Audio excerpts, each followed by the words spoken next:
የተከበራችሁ ቤተሰብ እንዴት ናችሁ? ደህና ናችሁ? አልሐምዱሊላህ ሁሉ ሰላም ሁሉ መልካም ነው። ከእናንተ ጋር እንዴት ነው?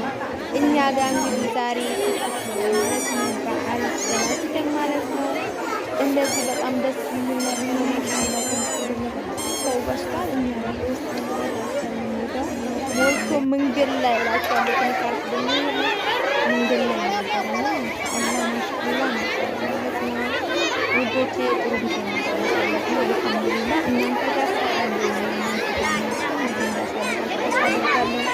እንግዲህ ለሁላችሁም መልካም በዓል ማለት ነው። ኢንሻአላህ በዱዓ እንረሳሳ ማለት ነው ውዶቼ ማለት ነው።